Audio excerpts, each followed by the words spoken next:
Are we back? So My Hero is ending in the next 2 chapters? Yeah, in the next chapter or two, My Hero Academia is going to be ending. They just finished the big final fight, and everybody who died is presumably already dead, and everybody who lived is presumably going to live. I think it went really well. A lot of people think that the story dragged too long, especially in this final fight. I think it did really well. Yeah, what chapter count are we up to with My Hero? Oh, we can pull that up. Yeah, it's 300 something. I was gonna say because I'm liking that it's ending now because it sounds like anything that knows when to end, I will always put and give higher accolades than anything that chooses to drag its heels and dying. Yeah. Like there's a thing. Like, ending gracefully is good. For whatever reason, 425 is the newest chapter. 425, so they'll be sub 500. Yeah. Sub 500 is good for a shonen. I think that's good. Like, that's around where I thought Naruto should have ended. Like, when I first read Naruto, I got to the Gaara arc, and I know that's super early. Of course, that's super early, duh. But, like, that is around the time where I was like, okay, well, this is the logical conclusion of a story. Not necessarily a shonen, but like of a story. You could have ended it here, and you could have like done a resolution of like, okay, well, Gaara and I are like foils of the same issue, but we approached it differently. Right. We're mirror images of each other that like what could have been. Yeah, because Gaara is like a dark mirror. And like, they reconcile and they both become forces of good and become leaders of their nation. Boom, roll credits, the end. Yeah. Right? That would have been great. That would have been a great story about overcoming innate bias, overcoming your initial circumstances, and using others to uplift yourself, and in the process uplift others. That's the part about Naruto I enjoy, right? Yeah. And then pretty strong themes about brotherhood and what people should do in a survival situation. Pretty good. Yeah, and then it was still about ninjas. Barely, but it was. Kind of, yeah. Like even Shino and like his bugs eating your chakra was still like close enough to ninjutsu in the sense that it's a technique used to fuck over other people doing ninjutsu. Well, I mean, it's based off of real ninjutsu. That's what I'm saying. Because they would do things like throw hornets at people and like... throwing bees is an actual technique. Yeah, and infest like your enemy's stronghold with termites and shit that you bring in on your person. There's a reason Oda killed all of the Iga. They were a fucking problem. Yeah. But like, the story was... good, and then it's like, the Sasuke thing obviously does need to be resolved, so like I'll give them that, right? It was always supposed to be about 2 gay little boys. Yeah. So much like Hunter x Hunter. Much like Hunter x Hunter, it's about 2 gay little boys. And the whole Orochimaru thing happens, and it's like, okay, well we're building to something here, I like that. So we can keep going, that's fine. And then I'm watching the whole chase arc thing of like Orochimaru eating Sasuke away, and they fight like the bone guy. Right. And then I just start to notice like, okay, so they're just gonna run with this for a while, aren't they? Yeah. Because like at this point they hadn't really. At that point, it became clear that like, oh, we're not nearing an ending at all. We're just like going through another episode. The bone guy was the baddie of the week. Yeah. And he was not as good, despite being like beautiful fight scene and like everything about him. In a sense, that guy's also half god. Everything about him is in a sense superior to Zabuza. He has a more robust design, more colors. He looks more menacing. Power, he looks more regal. He looks like a leveled up. Zabuza looks like a street villain compared to the Bone Guy, whatever his name was. And yet, I don't even remember his fucking name. So, Kimimaro. And for those of you listening at home, Kimimaro, whose power was to like grow bones out of his body, is literally from the bloodline of the alien trapped in the moon. Stop talking about the goddamn moon men. Stop talking. That's really what my rant boils down to. Yeah. That is where we're at. Stop talking about the goddamn moon man. Let it die. Let it fucking die. What the fuck are you talking about, moon man? What do you mean an alien came here, fucked cavemen, which turned into wizards, which became ninjas, which became now, and now we're sealing... like pieces of alien magic into people, because if we don't, they'll turn into a fruit that turns aliens into gods. Yeah, that's what I tapped out, man. Like the conclusion of my rant is, we started with fucking a ninja, a dumb idiot ninja boy with a demon in his belly, and it became about fight wizards and moon men, and I'm out. I'm out, man. I can tell you, I remember exactly what my theory of what how Naruto was going to end. I remember exactly what it was because I was really excited for it. So they introduced the concept of the different tailed beasts in Jinchuriki, the kids who we put the fucking monsters in. And they show like, oh, it's not actually like just the 9 tails and Shukaku. It's actually, there's the 1 tail, 2 tail, 3 tail, all the way to 9. Fun concept. And then the bad guys who we know, like, oh, fucking Sasuke's older brother who's like in the fucking League of Villains is like one of these fucking bad guys. And their goal is to get all these super kids to turn them into a nuke. And then I'm like, oh, that's pretty cool. And then they reveal that what we want to do is combine them all into a being called the 10 tails. And to do that, they had a guy who was, like, funneling all this, like, alien ninja juice, which we didn't know was alien at the time, funneling all the tailed beasts into I think it's the ghetto statue is what it's called. And it has, like, 10 fingers in there, each standing on the finger. And I was in love with the idea. It's not 10... It's like the double god hand. No, it's not 10 tails, it's the 10 fingers. Yeah, the double god hand. I was in love with that idea. I loved it. And I was like, oh, and this is going to be the fucking final thing because they're going to get all of them. Naruto, sans power, is going to have to, like, fucking go up against this, and he's not going to be enough. They're going to have to get all the ninjas involved. They could have done a ninja world war that would have been really cool, all the wizards working together to fight a Godzilla made of ninja wizardry, and, controlled by the Illuminati, and I was fucking there for it. And then instead they said, actually there was a guy who was the strongest, and we brought him back from the dead, and he's going to fight all of World War II for us. Madara? Yeah. Yeah. And I was like, okay, well, it still led to a pretty cool fight. I will say, yeah. So not to interrupt, but based on what you said, I would have preferred Ninja World War.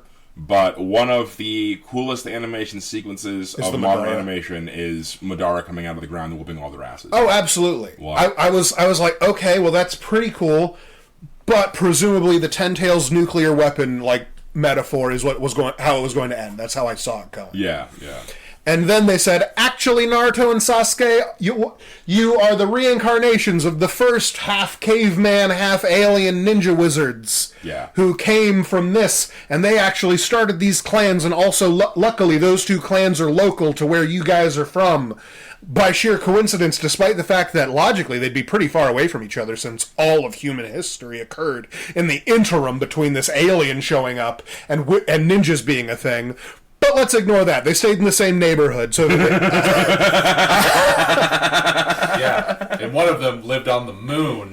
One of them... Shut the fuck up about Moon Man! His bloodline also ended up in Konoha. Oh my god. That's where you get the Byakugan. So you guys are the reincarnations of this, and here's your extra juices for it. You get extra juice for that. And they're like, okay, now... Which, of course, Naruto just channels into... more Rasengan! Oh, yeah. He just has infinite styles of Rasengan. Of course he does. So at that point, the 10 Tails is absorbed by Obito or Madara. It doesn't matter because they're both just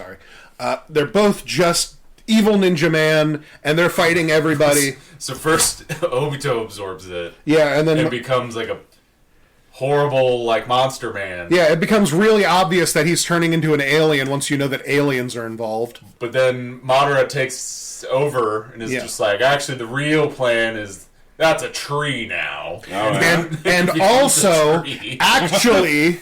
Actually, the real plan is that this minion, who no one has paid any attention to this entire time, then schlorps onto Madara and says, the real plan is that we're going to break the original alien out of her trance on the moon, and she's going to come and eat the fruit. Instead of you turning all of humanity into the Matrix with ninja powers, we're going to eat the fruit. Planet's gonna die, she's gonna fuck off back into space. And Madara's like, oh no! And then he goes down, and then Naruto and Sasuke are both basically taken to an extra-dimensional space where the original half caveman, half alien is like, okay, listen, I made all the tailed beasts, I'm really good at magic and shit, and I devised this spell, where if both of you touch her at the same time, she'll be sealed again and it'll be fixed.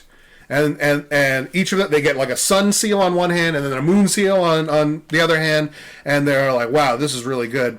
And they go to fight her, and she immediately is aware of like, well, obviously I'm not going to let you guys like, there's like 5 people in the world conscious right now. Everyone else is stuck in the Matrix. And she's like, obviously I'm not going to fight you guys. Her power is to transcend dimensions. She just throws them into other dimensions. Yeah, that'll do it. Luckily, Sasuke recently unlocked the power to travel between dimensions. Pretty good move. So he just walks his ass back, basically. Yeah, I'm back. What do you mean you're back? Meanwhile, Naruto's trying to karate fight this person who is a magical, like, alien, so it's not going well for him. Yeah, she doesn't do karate. No, she just good wizard. shoots lasers. Yeah, good, yeah. She just gets you. They already were fight wizards, so the logical conclusion is that, well, before they were monkey fight wizards, like, we were just regular wizards. No, she's a moon wizard. That's what I mean. A moon alien wizard, yeah. Because all the ninjas are half moon people. Yeah. So, the reason they fight is because they're not full moon people. Yeah. Why would moon people fight? They use moon people genuinely don't. And exactly. That makes... I haven't even watched that shit. So there's a scene that I think would have been perfect. I fucking knew that. Perfect for the final fucking, like, moment of her defeat. Because it's literally... Team 7 gets together again. Kakashi, Sakura, Sasuke, and Naruto, and they're like, what do we do? And Kakashi's like, I've been recently given the power to throw things into different dimensions, but I'm not strong enough to karate her. It has to be you guys that go and do it. And they're like, all right, well, we're going to do it. And they have a plan. And they fuck up the plan immediately. Because it doesn't work how I think it really should have. Because they start fighting her, and she's really good at moving through dimensions and shit.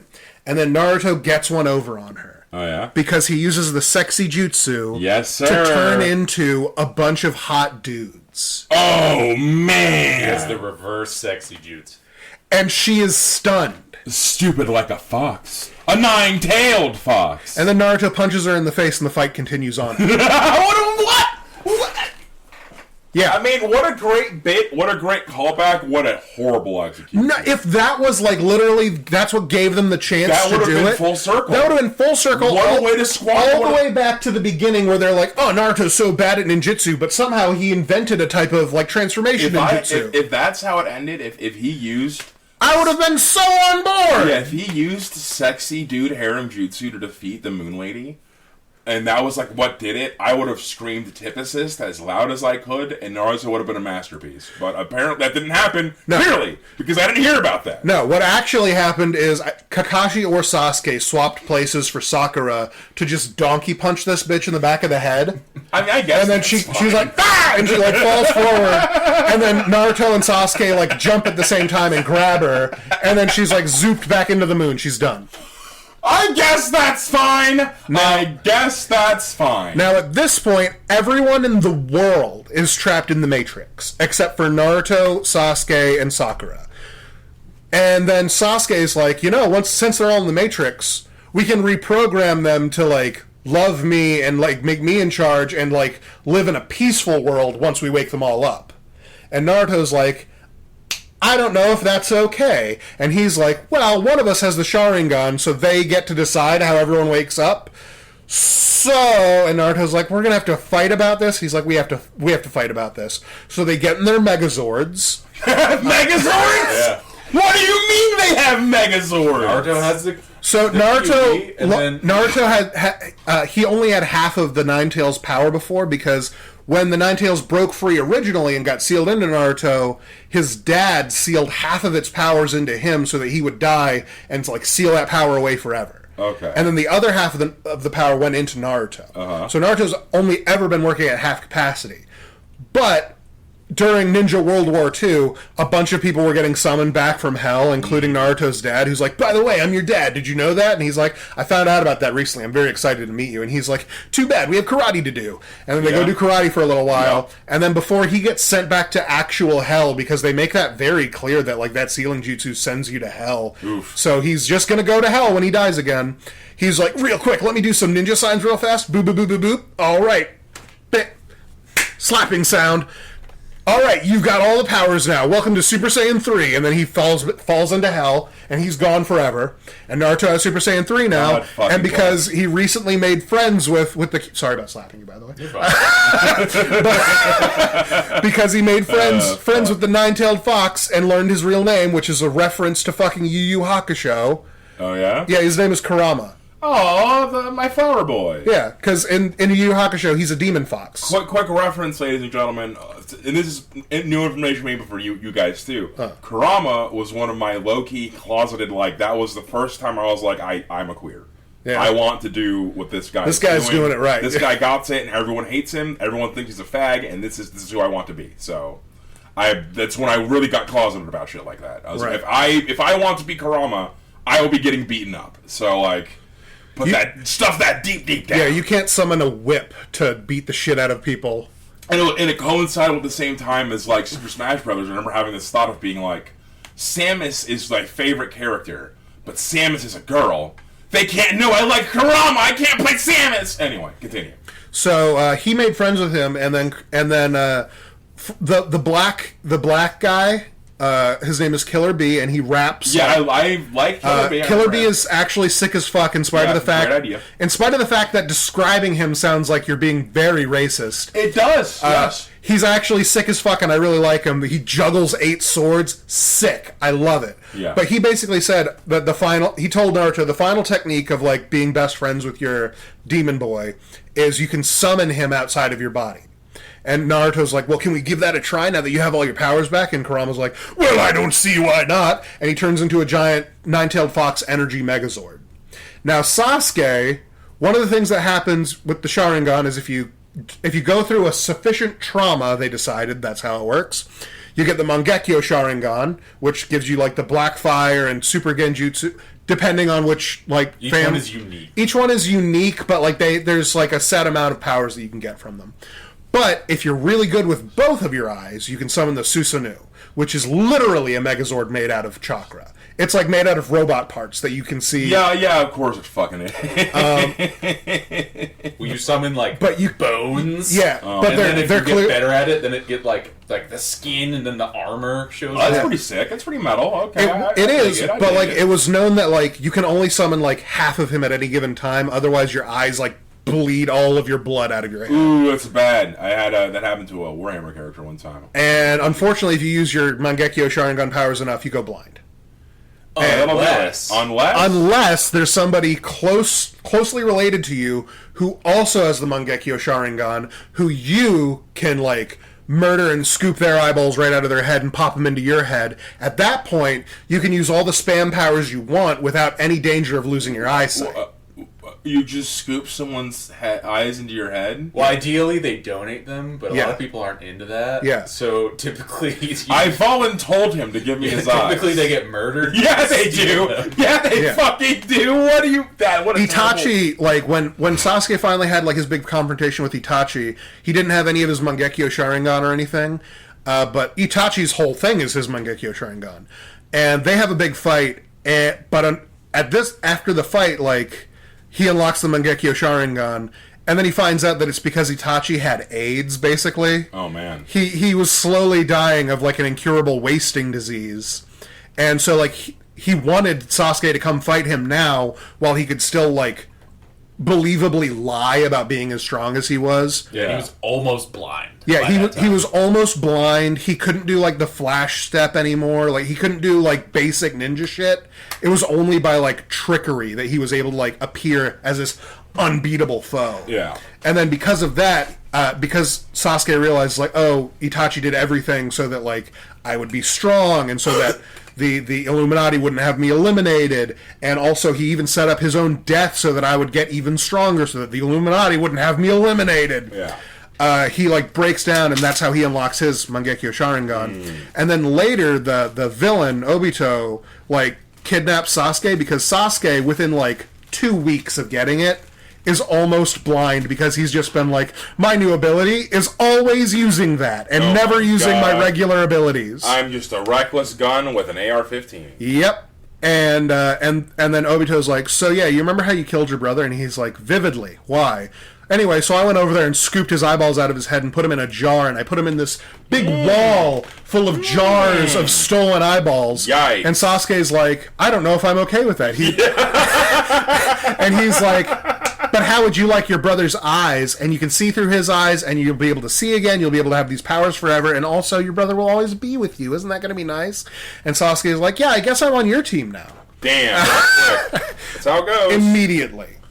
I guess the moral of the story is you got to start scooping out the enemy's loved one's eyes. Anyway, so once you get the permanent Mangekyo Sharingan where it no longer like eats your eyeballs to use these powers, he learned that he could fully summon the Susanoo, not just like the top half or like the bones or anything. He could summon an actual Megazord. Oh my fucking god! Way bigger. Like the other one is like kind of it's pretty big, but then this one is like your normally actual Megazord. The Susanoo, like as it like builds, its rib cage forms as like a shield around you, so you look like you just have like a shield made of energy, and then like that's how big it is. Logically, it's not much bigger. It's bigger than a guy, but it's not like 80 feet tall. Yeah.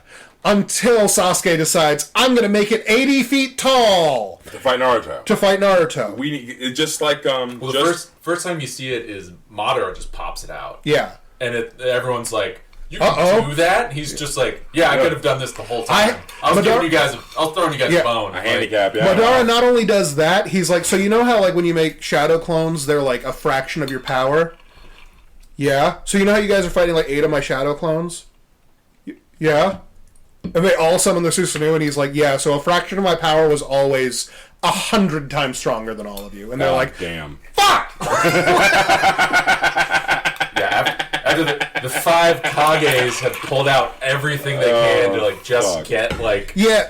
To like wound him. Madara literally uses Ultima attack, where he summons a meteor from outer space. He's using an attack from a different IP. That's how desperate things have gotten. This is actually one of the coolest scenes. It's a great scene. He brings it down, and it's so big. It's so big that like everyone in this country will be dead if it lands. God damn. And then there's one old ass ninja who came out of retirement come back, and his power is magnetism and gravity. And so he maxes out his gravity, which only like 2 people in the whole fucking this universe have, and he flies up and he like tries to make it lighter while making himself heavier and like more dense so that he can like push it up. And he's able to stop it, and it's like floating in the air, and it's lost all of its momentum. So even if it falls, it's just a big rock now. Yeah. And to which Madara's like, wow, that was pretty cool. I've never seen anybody do that. Anyway, here's a second meteor.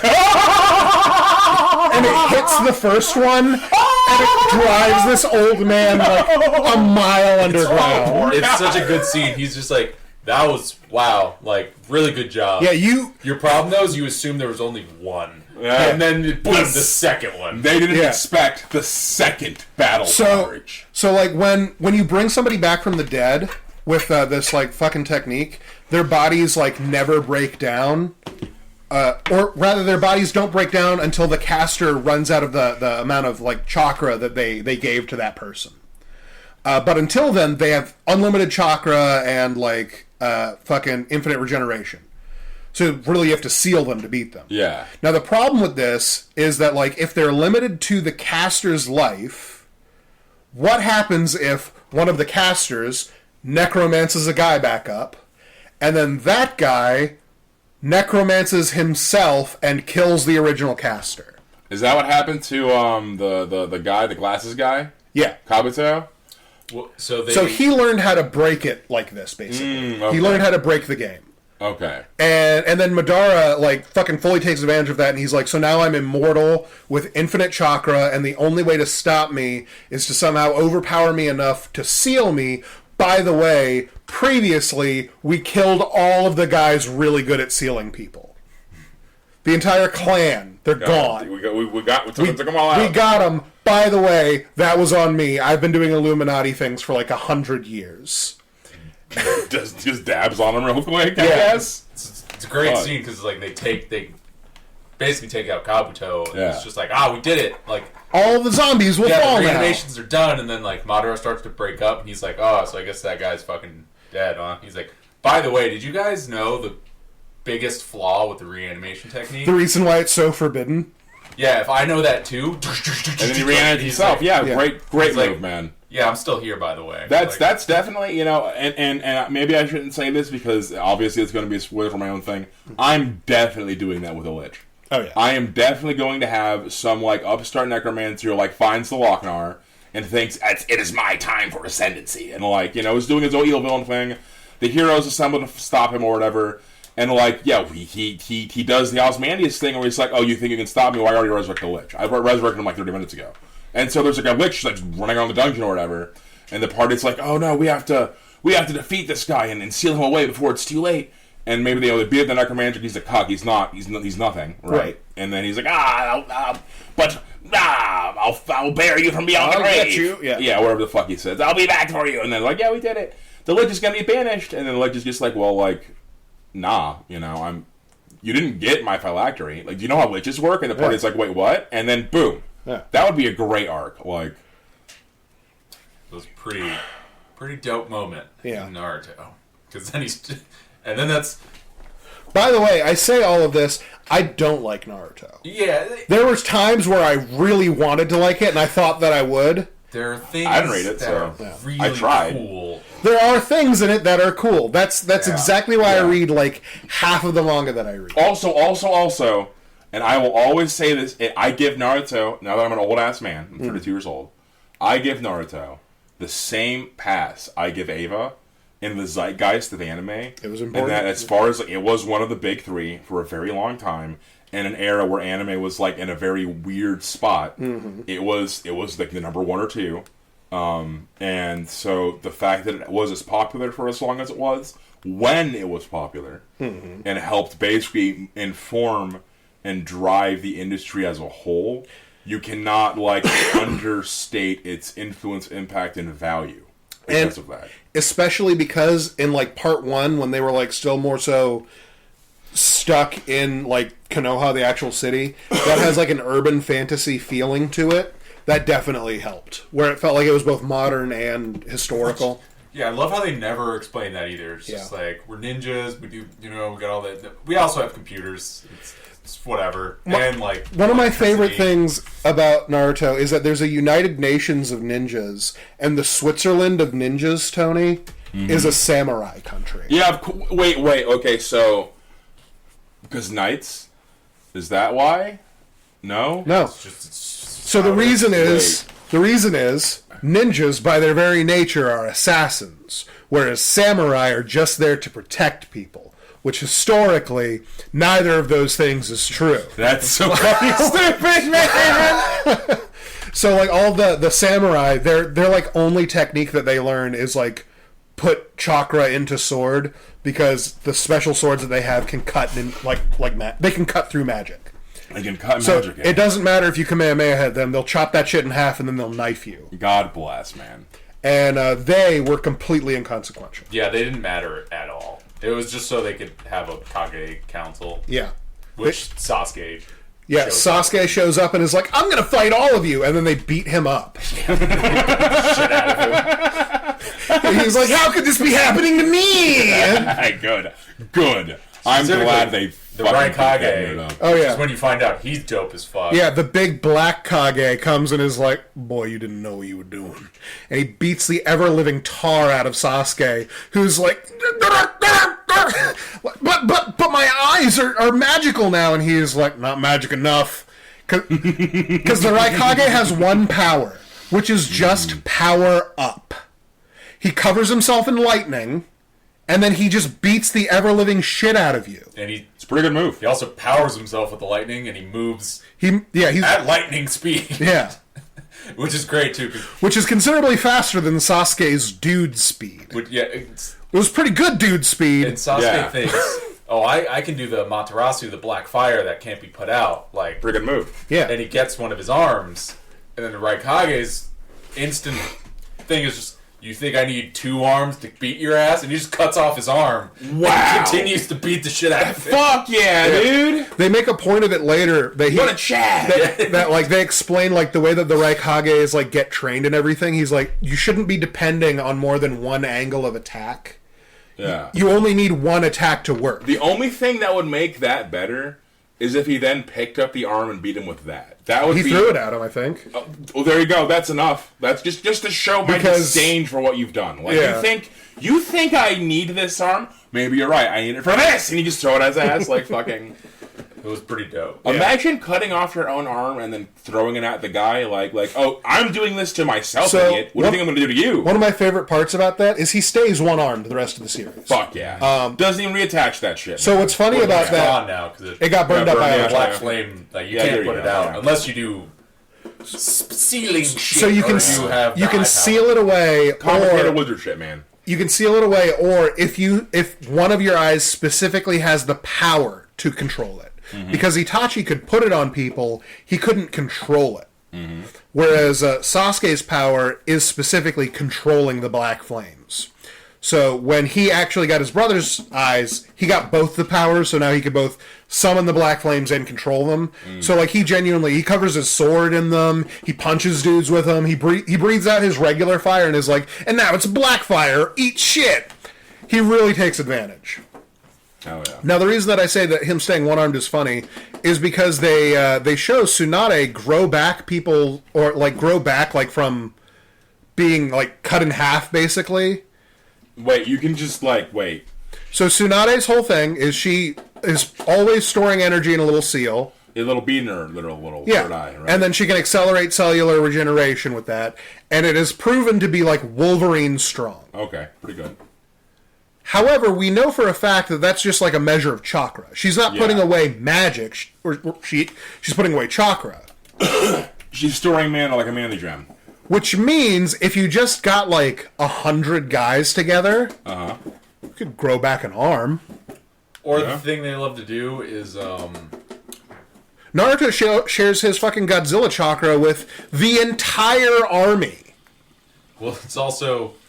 Madara's been growing dudes for like 100 years, and so that's just so you can just stick the previous grown guy parts on you. It's fine. The previous reincarnation of that Naruto and Sasuke are, they were Madara and the first Hokage, and the first Hokage had Wolverine powers.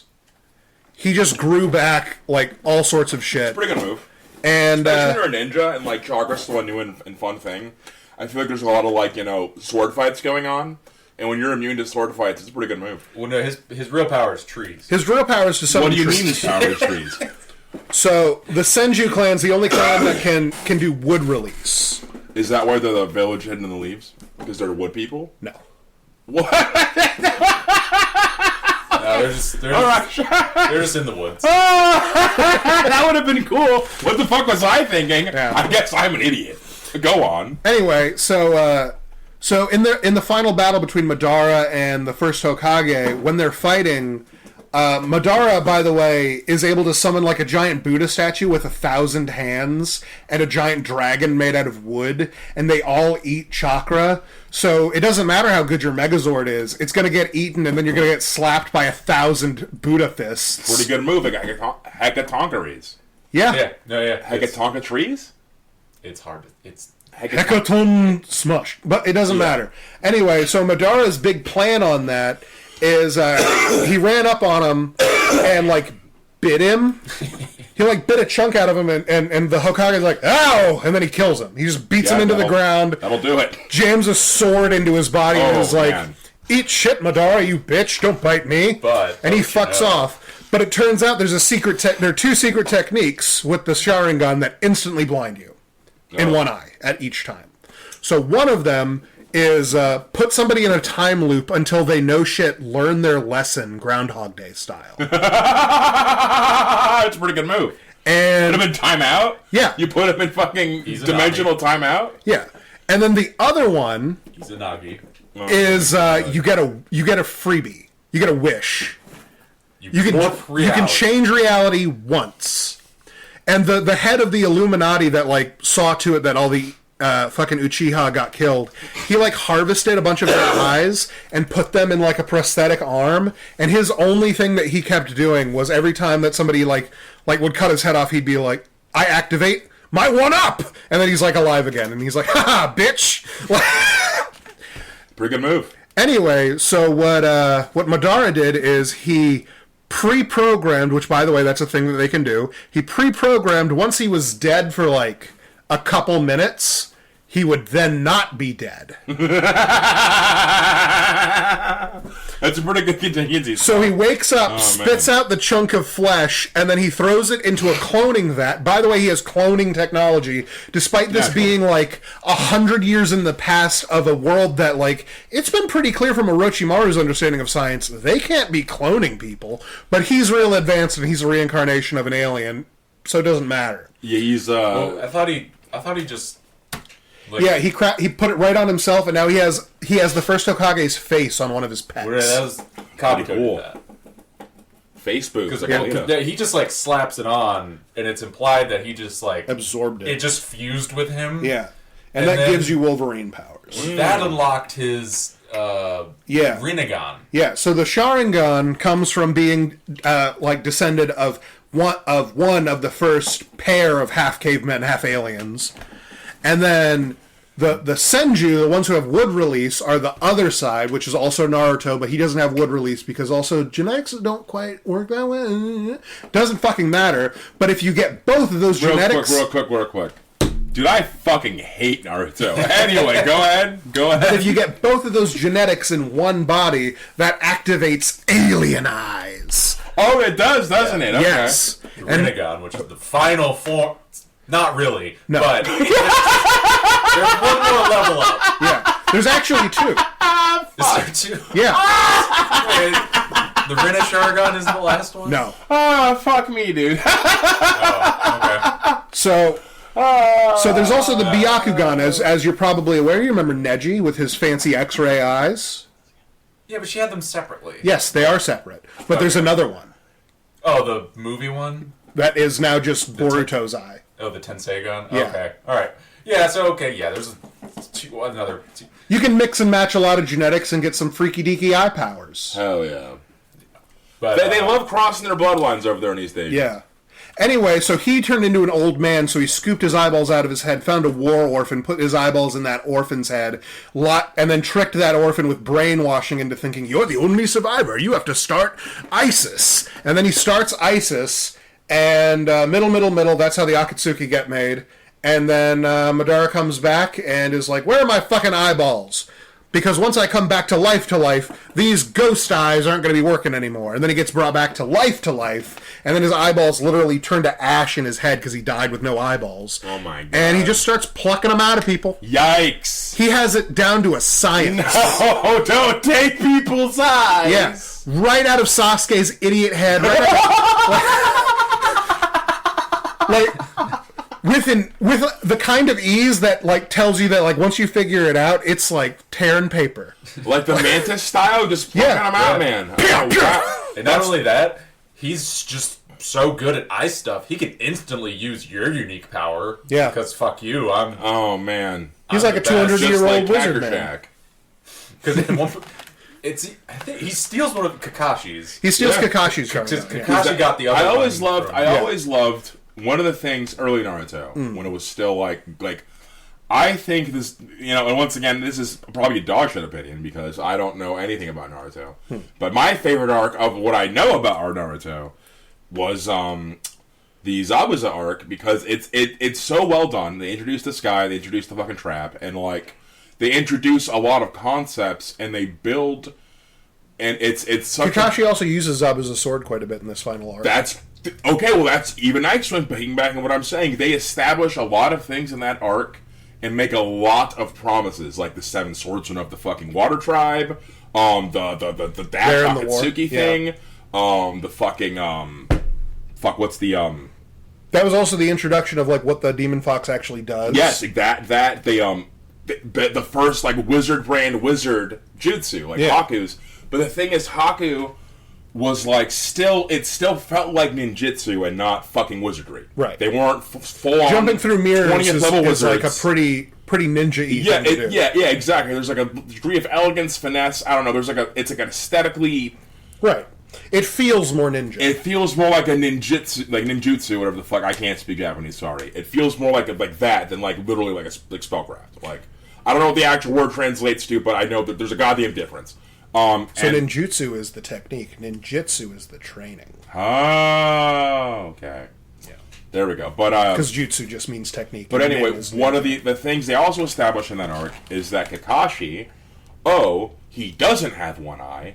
One of his eyes is one of Sasuke's thing. Why is that a thing?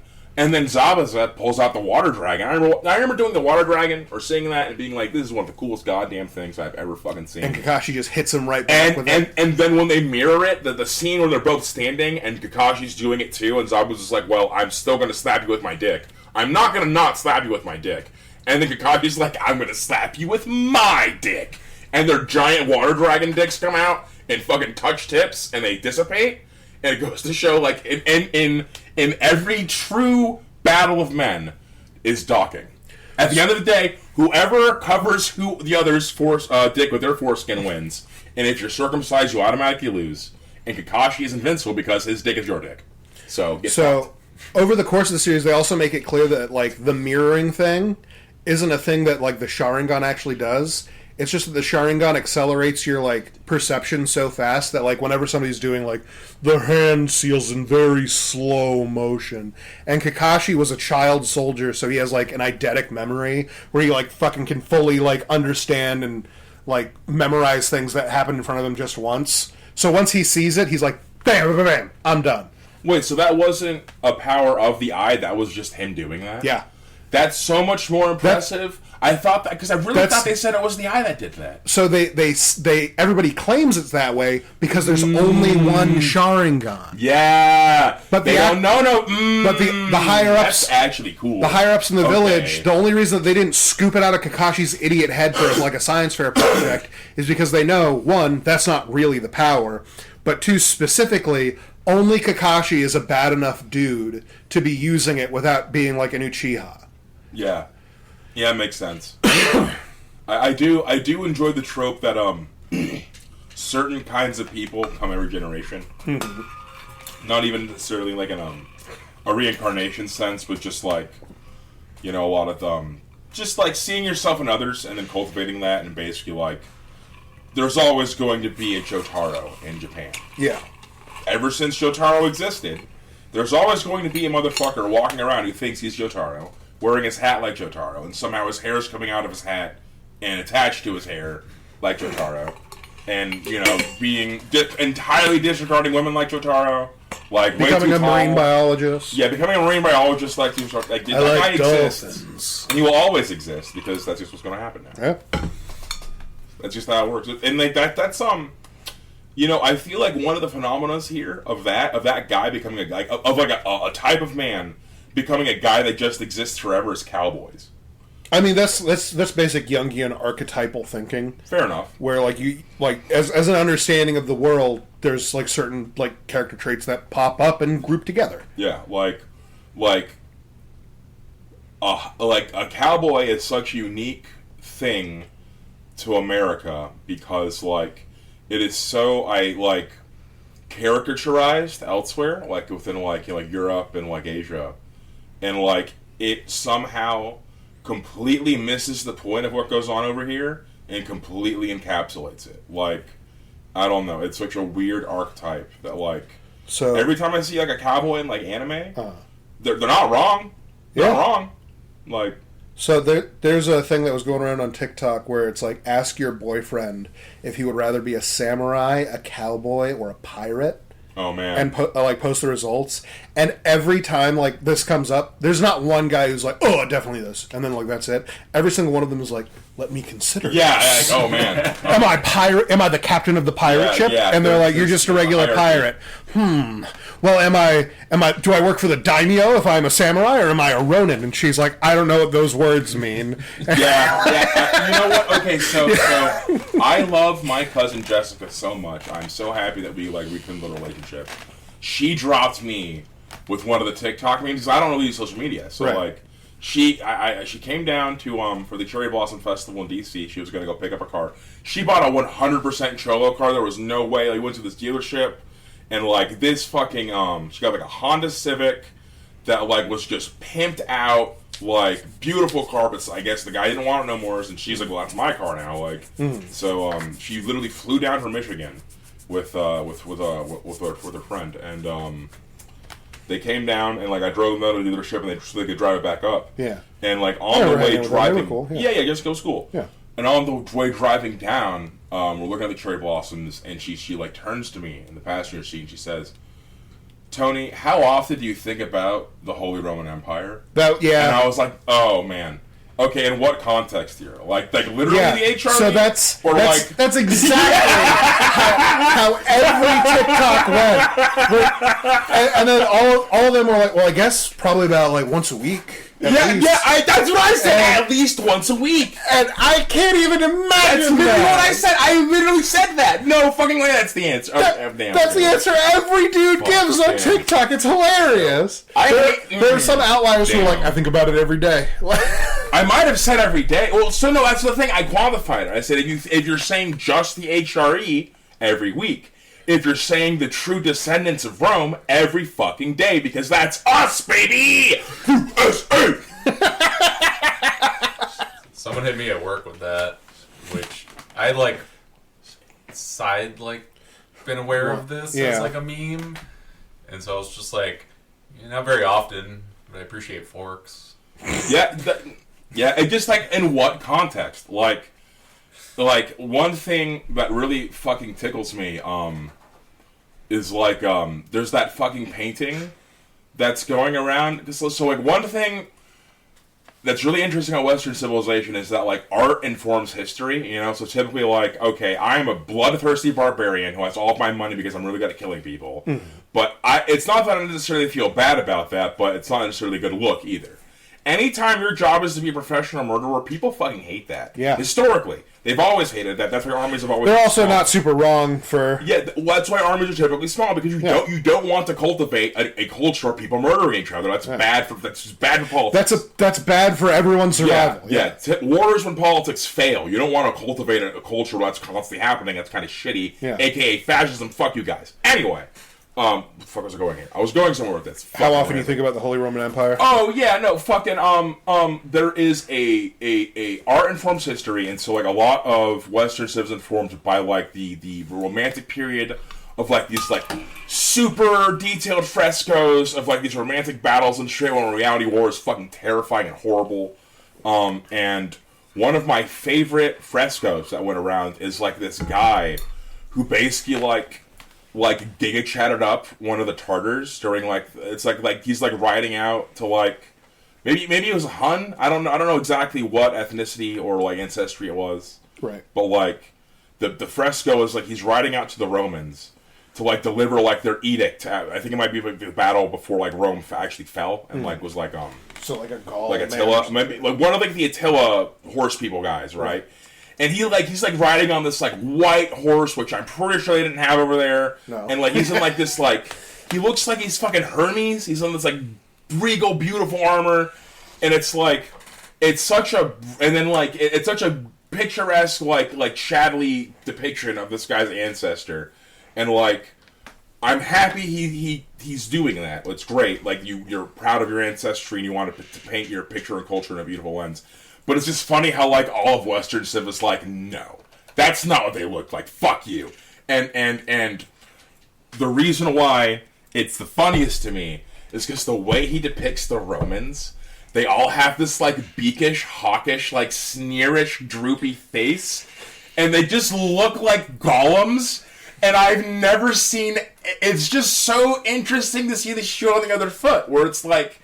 Romans are always depicted as these, like, basically, like, Adonis, statuesque Baki men. Marble Baki men. With tiny little dicks, but they're beautiful. And, like... With coiffed pubes. And then this depiction of them are literally, like, little, scrawny little manlet shrimps with tiny little dicks that aren't beautiful. Yeah. Like that. With regular pubes. Yeah, with regular dicks. Gross! One of the worst things that I keep seeing on Facebook. Facebook really thinks that I should be aware of these people, because like I fucking do all these dumb meme pages, and there's a thriving population of people who believe in giants, that giants existed, and the proof. Oh, the Nephilim thing. Well, the proof that they have is like the 20-foot, like this, the Roman statues and stuff. People think that they're like human sized. Generally, they're giant. Like the statue of David's like 20 feet tall, and like they're proof of like that's actually a petrified giant. How else could they get such incredible details on it? And I just imagine like an ancient Roman like guy with a chisel, like Michelangelo himself, like, I have spent a lifetime. What do you mean? Oh, dude, Dude, it's so insulting how these fucking. To me, I carved until it literally killed me. To me, there is no. I don't know why he's so Italian, but it makes me laugh. Philistine than anyone who says shit like that. Yeah. Like the one that like makes me want to strangle people, and I feel like I should like. Okay, so going. This is a huge tangent, huge fucking tangent we're going on right now. All right, so two things because I need to remember why I want to strangle people, but my argument of why I should be able to strangle people.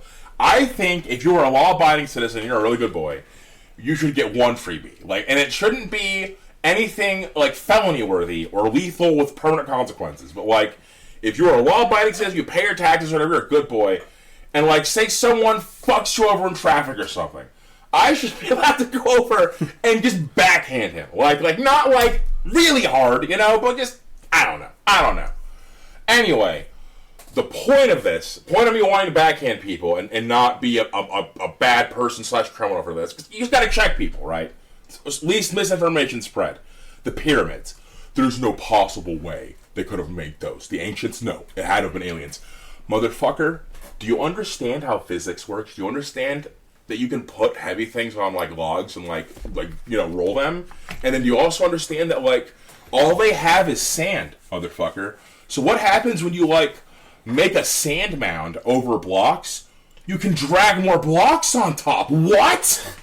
Oh, but that's so hard. How many? All they had was food and people. Literally, one of the oldest, wages known to man was what they used to build the pyramids, which is beer and bread. Literally, a civilization that lives along a river was like, hey, do you want beer and bread? Pretty good, right? Okay, well, help us drag these blocks.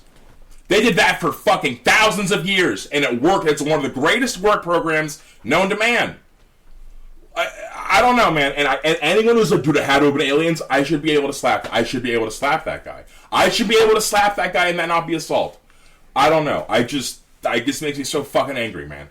Like, and the other one too, fucking sorry, Stonehenge. No one knows what...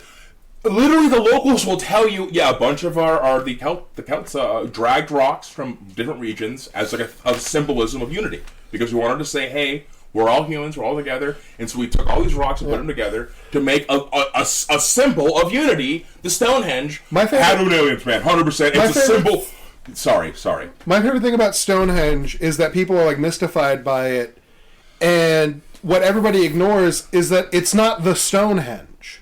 It's a Stonehenge. That's what I'm saying. There's like multiple. We know there are more, and like that one like it got like destroyed when there was like a hurricane that passed through here or some shit like in like the 1880s. But yeah, there was another Stonehenge right here. What did it look like? Well, it looked like Stonehenge. So what happens is, and it's fascinating because it's like that fucking show, Mountain Monsters.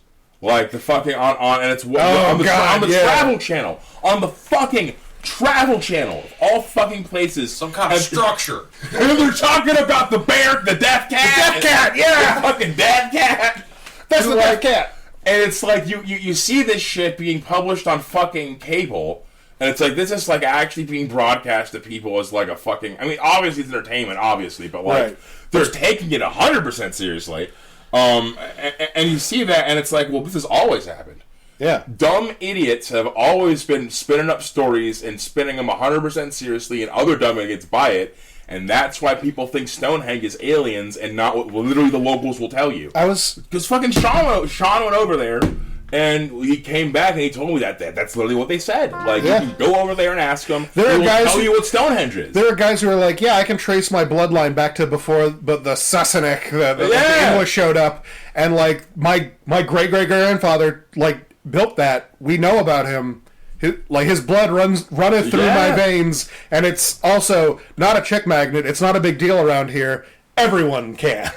That's a reach. Yeah, it's just crazy how like the farther away you get from something, the less accurate the stories become, unless you're like willing to demystify that shit. A lot of the shit people believe, man. Anyway, there was which one sounds more fun? I mean, it's fun. It's fun to think and imagine, but that's the thing. That's why I play D&D. I don't stop doing that and go play D&D instead. Go look at the Forgotten Realms. There was one. You gotta read books for that. There was one urban myth that like I recall like being like it was basically all but completely debunked. Only not debunked in the fact that like they like okay, we weren't literally there. We can't like say that, but there was like I think it was like in Germany or like fucking like some horrible like middle of Europe world. Oh, my poor baby needs water. Where they were like, oh yeah, so that's like the Death Cave, and everyone's like, what do you mean that's the Death Cave? And they're like, well, ever since like 1750 or some shit, people who go there, they never come back, and then like people like did like a survey of the area in like the 1950s or something. It doesn't matter. But like they all but debunked it because they found in like the back of the cave like one human skeleton and then like a mass grave, and they like identified the skeleton as like a serial killer who went missing. And it's like, oh, so the Death Cave wasn't like a ghost, it was a serial killer who like if you came too close to his cave, he killed you with a rock. Just like people assumed ghosts. Yeah, that's, same thing. But which one sounds more fun? Yeah, obviously. Obviously, the Death Cave having, like, like an evil worm or something in it that, like, eats people. That's way more fun than just, like, that was McClare Gefunst, and he killed guys with rocks. Oh, my baby, I don't know. You crave death, my son. This rabbit just runs beneath your feet if you're a fucking AT walker, and he's a goddamn land speeder. Here you go, boo-boo. He's defending his house. Oh my goodness! See how aggressive he gets? Yeah. It's really, I will defend this house. I will protect this house. How dare you take his water bottle out and refill it with life-giving water? So bad about it, dude. I had to console him. Oh, he's purring. He's fine. There we go. You bring him daddy. Oh, he's a good boy. Oh, he's so precious, dude. He's so soft. Oh, no. Tony is over here just petting his rabbit right now. We might need to edit this part down some. I'm not sorry. All right, anyway. Nothing to be sorry about. I just think you might need to edit this part down some. I will not do that. That sounds like work, and we're not doing it. There's not enough dead air. Like I'll edit out dead air, but if there's no dead air, I'm not editing it. That's fair. I don't know why people are listening to us, but stay tuned. If any of you are listening to us, if you leave a comment, we'll talk about literally whatever you want us to, because we're fucking nerds who will talk about. Yeah, I should be broke Tony's brain with bleach earlier. Yeah, dude, that was devastating. Yeah, take a look at us check us out on social media, and if you have a topic you'd like us to discuss, I'll definitely bring it up next time. Yeah, dude, I did not know Bleach was that fucking dumb. I mean, any shonen that runs for too long gets weird as shit. Unless you're One Piece, and then it's just beautiful. I mean, the key detail about One Piece is that he never lied. He at chapter 1, he's like, it's gonna be weird as shit. Unironically, I was scrolling through Bumble, checking out Strange. And Strange. One of the things it's a really funny term, man. I love calling it that. Like, I don't even fucking I know what I'm about. Anyway, where was I going with this? Oh yeah, one of the things that got me to super swipe was like, I'm looking for someone to binge watch a One Piece with, and I was like, you know what? Listen, lady, I don't even care about anything else about your personality. I just need someone to like slog through with this. So if you're willing to, because I need to go from square one. you need to go from square one. That alone is like a trauma bond. You know, like by the time we're through with 1,000 episodes of One Piece, More than that. you know what I mean? Like this is like, I feel like there is no better thing I would love to bond with a woman over than watching all of One Piece, because I have denied myself doing that so long, there's going to be so many tropes and things in other anime and just pop culture references that are completely foreign to me that I'll be able to experience with someone else for the first time as they're experiencing it through it. And so every time One Piece gets brought up, I'll think of her. Like, that's an actual, unironically, that sounds like a great thing I would love to do instead of, like, the dating experience being watching One Piece would be a great thing. I'm actually, that's something that, I put that in your profile, then. That sounds like a good time. So, and, well, she did, and I was like, okay, I swiped. I'm saying you should as well, yeah. But I'm not doing all that. So, speaking of that, there was I feel very bad because I'm about to steal a comedian's bit. She was very funny, but I don't remember her name, so she's getting stolen from. And if you know this comedian's name, then blam this piece of shit. Please. Blam him hard. But she was talking about girl math and how girl math is stuff like, okay, so I had to return this thing, and that gave me, like, I spent $40 on it, so they gave me back $40. That means that I now have $40 more than I expected. So it's not as bad that I spent $140, because really I only spent $100, because that $40 was free from returning that other thing. And that's called girl math. Yeah, that sounds about right. And she was talking about how boys also have boy math. They don't know it because they will explain something like One Piece. Like, One Piece, that's 1,000 episodes. That's a lot. But you watch like something like Endgame. That's like 3 hours or something. And one episode of One Piece is like 20 minutes. So that's like 3 episodes of One Piece is 60 minutes. So that's like 9 episodes of One Piece is one Endgame. And you'd watch like an Endgame length movie like once a day probably. So if you're watching 9 episodes of One Piece in one day, that's just one end game per day, and then by the end of the week you've got 7 times 9, and then by the end of the month you've got 30 times 9, and then it takes maybe 3 to 6 months, and you'll get caught up, and then you'll be like right back in there. That's how I that's boy math.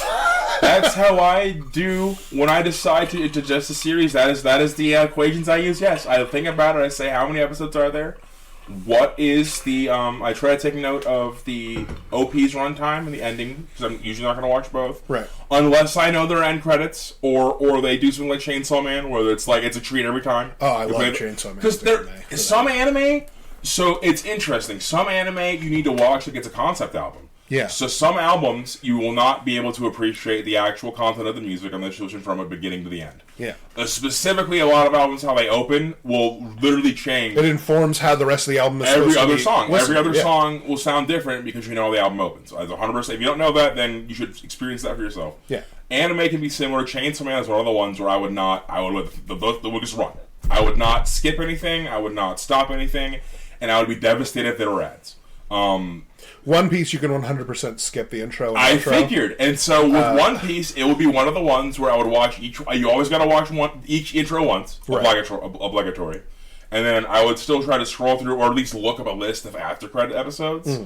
And then, I would factor that into my equations. What is the runtime of this episode, minus the beginning and entry. And then factor that into, multiples of, how many fucking episodes do I want to chew out, how many episodes per hour can I crunch out before I can make significant headway? Because you typically want to watch an entire season at a time to keep it fresh in your mind. But, if you try to watch, 2 seasons back to back, you run risk of having too much information before being able to chew on it and process it.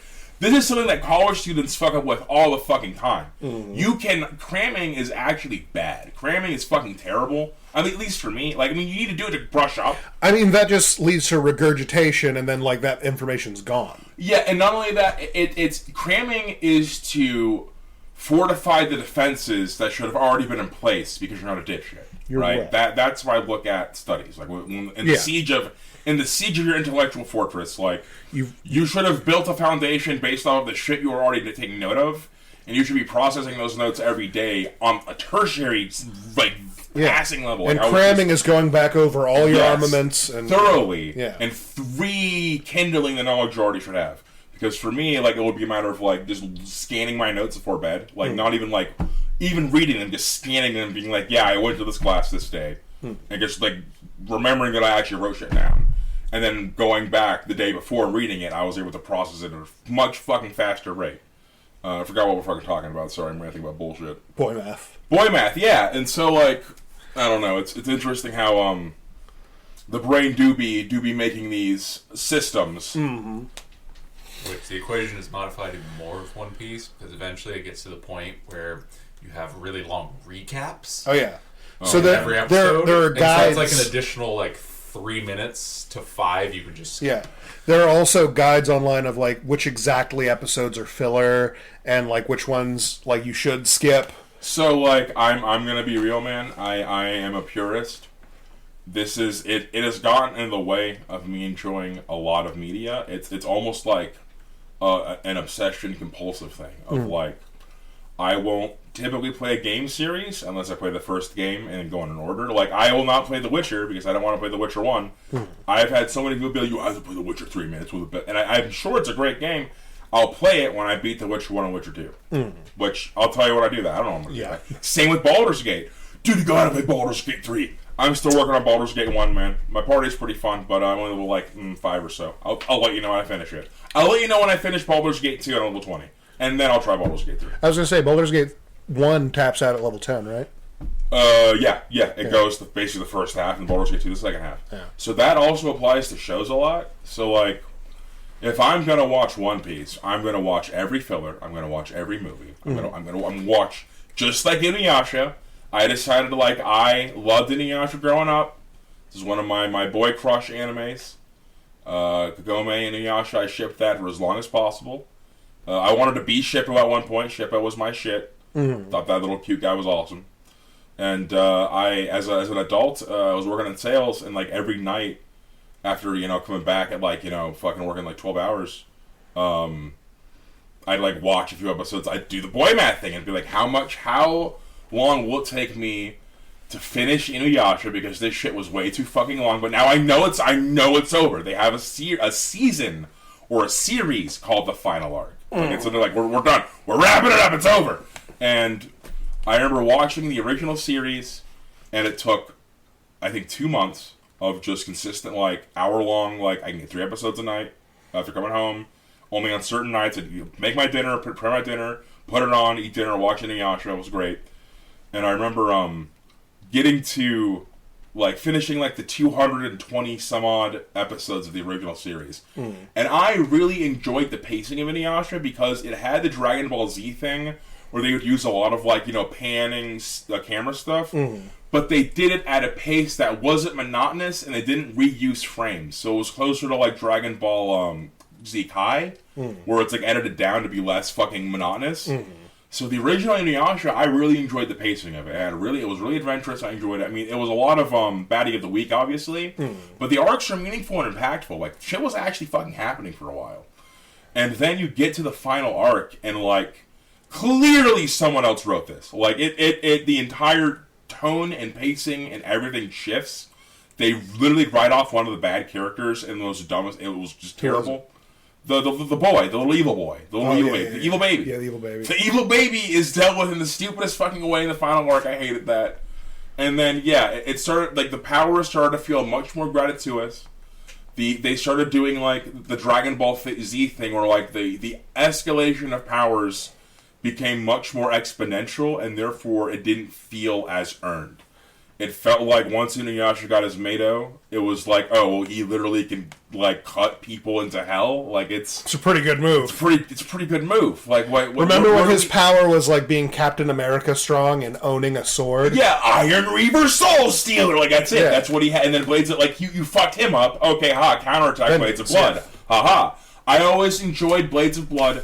As a boy watching that, it established in my head that a cool character feels strong because he's able to use his powers in a clever, meaningful way, or that their powers have a cost that allows them to be strong but not feel like it's overpowered. And that's what I thought Blades of Blood was. There was always a cool little thing he threw out. Oh, you hit me. I have a projectile now. I'm like a fighter class. So the fact that a fighter class can all of a sudden, do a bonus action and throw some fucking blood blades at you, that's a pretty good move. Yeah. That's a very great feat, And then he gets a magical sword, which was pretty much just a magical sword. Yeah, and then now his magical sword can just throw out necrotic damage that's Vorpal somehow. Like, okay, fuck you, dude. I don't know. Anyway, so like the pacing gets weird, the powers get weird, and then like they end it, and like they end it, it's fine, like it's happy ending. And then they do Yasha fucking Hime. Yeah. And I really wanted to like Yasha Hime. I wanted it so fucking Can I bad. run an idea by you that somebody described Yasha Hime? Yeah, let's hear it, man. So Yasha Hime, they said that they needed to adapt Inuyasha in space. Yeah, dude, they have a Space Dragon Ball Z fight. Yeah. And like, I wanted to like it so bad. Yeah. Everything they did, I wanted to like. I wanted to think it was cool, and it almost was there. It was almost like oh my god, like I can't think of a good analogy. I think the manga's still ongoing for Yasha Hime too. Maybe they can salvage it, but like when I was watching the anime, it just wasn't fucking. It got to a point where like a lot of things were happening for basically no reason. The narrative was very forced. And the stakes were nebulous at best. Like, rather the motivations. A lot of the antagonists' motivations were dubious and nebulous at best. And they tried to keep things, this is mysterious, or why is this happening, or... And then a lot of times the explanation was, it did. Oh, that's just that they just did that? Why? They chose to. Oh. It doesn't go any further than that? No. And maybe it does later, maybe I'm impatient, but there's a distinct lack of foreshadowing that's utilized in the that was utilized in the previous series. They were very good at foreshadowing and fulfilling their promises. Even though Naruto just kept coming back like a little cunt, like at least they would fulfill and resolve the things they set up. They resolved everything. They also really specifically, when they tell you like who Naraku is really, his backstory is the man too angry to die, and then it's like, so what does that mean? It means his main power is not dying. Yeah, and finding new and interesting ways to accomplish that, and furthering the narrative and the world building by doing so. Like the part where he puts all the demons in the pit and they fight until there's only one left, and he's like, "Yep, that's my new body." That's a cool fucking. That's a great way to reincarnate. Like every time Naruto comes back, it's not like he's. It's the reason you're groaning is he's back again. Not, motherfucker. Yeah. Not that he did the same thing again. Yeah. He's not doing the same thing again. He's finding new and interesting ways to do that. The problem is that it's his namesake. That's why he's a problem. The problem is that it's like, this motherfucker again. Like, and it's also thematic to like the idea of conflict is eternal, because like if you. So long as there's a motherfucker who is just spiteful and shitty, more problems are going to exist. Mm-hmm. That is what Naruto epitomizes, and literally him being the baddie of the week, it's good. It's thematic, it fits, it's good. And then Yasha Hime, none of the characters had that. Like Kirin Maru, his motivations once again dubious at best. His objectives, his goals, dubious at best. He has clear, established motivations and established goals, but his attempt to accomplish them, you can't be a genius general warlord that's like the fucking the rival of the great demon dog of the East. You can't be that guy and use no level of tactical genius, brilliance, or wit. Can I ask you a question about Yasha Hime? Let's hear it. Is Kirin Maru a Kirin? No. Is he at least Kirin-like? He's like Shishomaru. He's like a man guy. Right, and but he like, has a mask with a horn. He has the Kirin horn. He has a Kirin horn, and then he has like a red mane of hair, and like his armor is like bone-esque. I don't know the imagery behind Kirin's intimately enough to be able to comment on like any like degree of like. They're dragon horses with thunder. I know that. That's much as I know that much, but I'm saying as far as like what goes beyond that. Point being, there's a lot more. I genuinely was laughing because I'm like, Kirin Maru is literally the thing he is plus male name ending. He has the Lion-O naming scheme. He is literally Lion-O. He has the red Lion-O hair. It's like a flowing mane. Oh no! Yeah, no, he is like pretty boy Inuyasha. Leader Lion-O. of the Thundercats. You're spot on, man. You're spot. You know what? I 100%. I think it was probably some chick in the writing room who was like, who's really dreamy? Lion-O. Yeah. But people probably forgot about Lion-O. You know what? But I didn't. Yeah, but I didn't forget about why. You know. With his reverse 5 o'clock shadow. Which reminds you And of the most problematic part of him, which is I'm a he's I'm a 10. young boy. Shonen, man. They're about it. They're about it over there, man. I know what they're about. That's alright. One Piece is doing that, and nobody seems to mind about that. Fuck, man.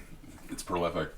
I remember watching, I don't know what the current season of anime is, but it might have been the one previous, the one airing now. There was another garbage isekai going out where there's like this little boy that looks like has like childbearing hips for some reason. Where he problematic. Oh no, I know all about that one. I've been reading that one since the beginning. Yeah, and it's like, who the fuck is designing and drawing this shit, and why is it popular? So genuinely, for the first half of it, I was all but hate reading it because of that. Because I was like, okay, well, they clearly wanted him to be cute and like pander to that specific audience, but I'm sure it's just going to be the arc that he's a child. I was like, they're going to age him up at some point so that he can become a generic main character. That's what I was expecting. And that's not what shook out. He stays a weirdly sexy little boy. I hate it, dude. It reminds me of okay, so the Man in the Abyss guy. Man in the Abyss. That guy needs to be in prison, but I still want to know how Made in Abyss ends. I think he needs to be put in a box. I look at him like Hannibal Lecter. I look at this man. I look at this man and I think Psychopath needs to happen. You are a latent pedophile, if not already a pedophile. It's just, I don't know.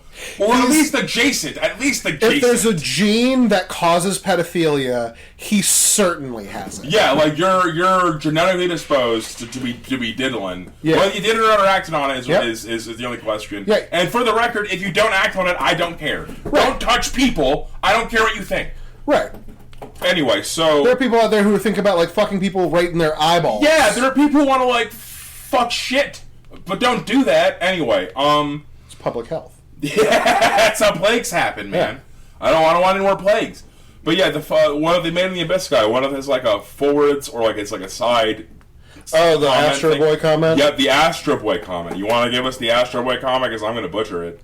So what he says is when he designed the Rem, I think is the boy's name? Rem, yep. When he designed Rem, he kept in mind the, quote, sexy vulnerability of Astro Boy, and then basically put, his coolness.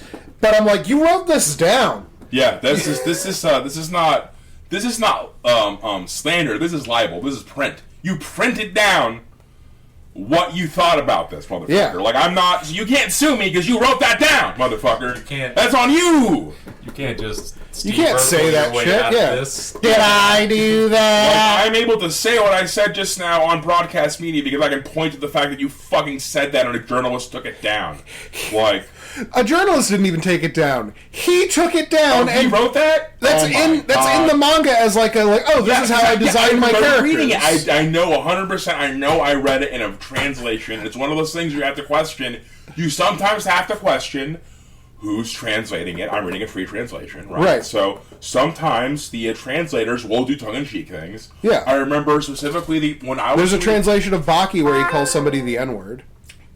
Based, I guess. It was an April Fool's thing, but you know. God bless Japan. God bless America. That's how free translations can go bad. Yeah. In reality, I'm sure Baki hasn't said the N-word. He can't pronounce R's. But that's just he that's what he chose to say. Have him say. Fuck. What was I gonna say? There was one. Oh man, I'm drawing blanks. Nowadays. Shoot the cardboard. We're talking about drawing blanks, fellas. Back me up here. Made in Abyss, problematic guy. He wrote down sexy vulnerability of Astro Boy. Fucking terrible choice of words. Technically speaking, that could have been a bad actor who was translating, but unfortunately, translations. Yes, I remember reading Overlord before, when it was first coming out, and I was really pushing it. And it's funny because I remember the thing that you told me when I was worried it wasn't going to be popular. I was like, no one's going to like Overlord. No one can handle anime Skeletor. It's too soon. It's too soon. The world isn't ready. No one is ready for a witch protagonist. They won't take it. But our man Mario knew. He knew. We used to... Literally, I had class once a week when I was in college, and we would meet up Monday night was Tuesday morning Overlord would come on, and we'd watch it together. That was the thing we were doing for like weeks. That was excellent time in my life. Season 2, I think. Yeah, season 2. That was season 2 because it was still good. Season 3 was rushed. Season 3 was rushed slop. So hopefully we do better. But fuck. I remember reading the manga when it was still like not popular. And the translation I was reading, specifically, they did that all the time. They specifically did tongue-in-cheek translations, and it was almost always, and this is why I think it was a woman who, like, at least in the team, was a girl translating it, or at very least a very fey man, because anytime Sebas, or Sebas, the butler, Sebas, was introduced. Because it's supposed to be short for Sebastian. Yeah, there you go. Was doing stuff, like, and it was like, chicks were swooning. They would have, like, little, like, in tiny little text that would be like, panty status, Mariana Trench, or like panty status, Genesis, whatever, and it was like the flood. Yeah, the flood. Yeah, and it's like, it's little things like that. It's like, okay, that's not in the manga, but that's cute. Thank you for.